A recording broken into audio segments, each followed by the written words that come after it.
Conservative Democratic Senator Joe Manchin not only decided to sit with Republicans during the State of the Union last night, he also decided to join Republican senators in blocking legislation that would have codified Roe v. Wade, meaning it would have protected reproductive rights in this country, even if the Supreme Court were to try to reverse Roe v. Wade. In other words, it would be legislation protecting reproductive rights. Now, the Women's Health Protection Act needed the support of several Republicans to reach the necessary 60-vote threshold to overcome that legislative filibuster in the evenly split Senate. It was co-sponsored by all but 2 Democratic senators, Joe Manchin of West Virginia and Bob Casey of Pennsylvania. So it failed to advance after the Senate voted 46-48 to block the bill, with Manchin joining Senate Republicans in opposition. 6 senators didn't even bother to vote. You know, it is kind of amazing because he's taking a stand there, really. Okay, not only is he joining Republicans in blocking our reproductive rights and our reproductive freedoms, not only is he joining these goons in telling women that they don't get to decide what they do with their own bodies because religious zealots want to police everything we do, he knows that it's not gonna meet that 60-vote threshold, meaning that he could have actually just voted yes, knowing that even with his yes vote, it would have failed. It still would have failed. No, but he wanted to communicate to all of us, I don't support your reproductive rights. The only thing he cares about is his own pocketbook. The only thing he cares about is how he can use his office, his position of power, to continue enriching himself. I mean, making millions of dollars. I mean, making half a million a year off of a coal company that he's personally invested in. That's what he cares about. But your freedoms, your body, no, doesn't care about that. In fact, he will join the worst people in the Senate to give you the middle finger while pretending to be some sort of Democrat who really takes his job seriously. No, Joe Manchin is honestly one of the most deplorable members of Congress. I mean, how could anyone support this guy? How could anyone even take what he says at face value, knowing that everything he does is driven by his own financial interests and nothing more? The legislation aimed to protect a person's ability to determine whether to continue or end a pregnancy and to protect a healthcare provider's ability to provide abortion services. That's what this would have done. It proposed that the US Attorney General could sue any state or government official who violated its terms.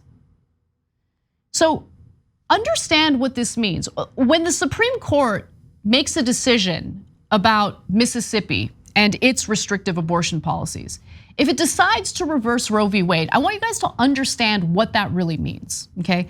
That means that as many as 26 states in the US will outright ban abortions. Just ban them. Now, if you are an affluent woman, if you come from an affluent family, you just jump on a plane, fly out to a state that you love to trash like California, get your abortion, and you fly back. If you're a Republican lawmaker who impregnated your mistress and you're looking for an abortion, fly your mistress out to California, make sure she gets her abortion. And that has happened, by the way, among right-wing lawmakers impregnating their mistresses. It has happened. And they won't be affected by it at all.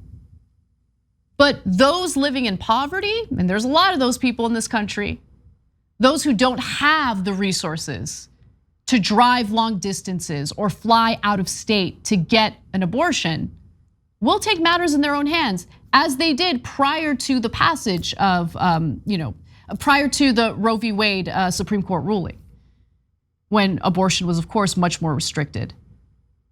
Back alley abortions, coat hanger, abortions, like awful, awful things that women resorted to because they were desperate, because there was no safe way to take charge of their reproductive rights, there was no reproductive freedom. And that clown wants to take full advantage of that. He loves it. Look at him, hobnobbing with Kevin McCarthy. It's all ass lap football for this clown. I cannot even begin to tell you how important it is to get people active, get people organized, get people like Manchin out of West Virginia. That's the only real revenge that we can get, right? And it's the sweetest revenge, to replace that awful, self-interested, narcissistic clown with someone who's actually interested with representing the people of West Virginia, who actually wants to lift the people of West Virginia out of poverty, who actually values human lives by ensuring that they get to make decisions about their own bodies. And the other thing that I want to be clear about is, yeah, it's easy to go after Manchin, but let's also be very clear about the fact that when Obama was in office, in the beginning of his first term, he had a super majority in Congress. They should have codified reproductive rights a long time ago. It would have been super easy. But hey, Democrats were too busy trying to figure out how they were gonna destroy a potential public option in the Affordable Care Act. They were too busy trying to figure out just how much of a bailout they would provide for failing corporations. They were too busy trying to figure out how much they would help the very banks that screwed us over in the financial collapse, while abandoning US homeowners who were facing foreclosure. That's what Democrats were up to. Thanks for watching the Young Turks, really appreciate it. Another way to show support is through YouTube memberships. You'll get to interact with us more. There's live chat emojis, badges. You've got emojis of me, Anna, John, JR, so those are super fun. But you also get playback of our exclusive member-only shows and specials right after they air. So all of that, all you gotta do is click that join button right underneath the video. Thank you.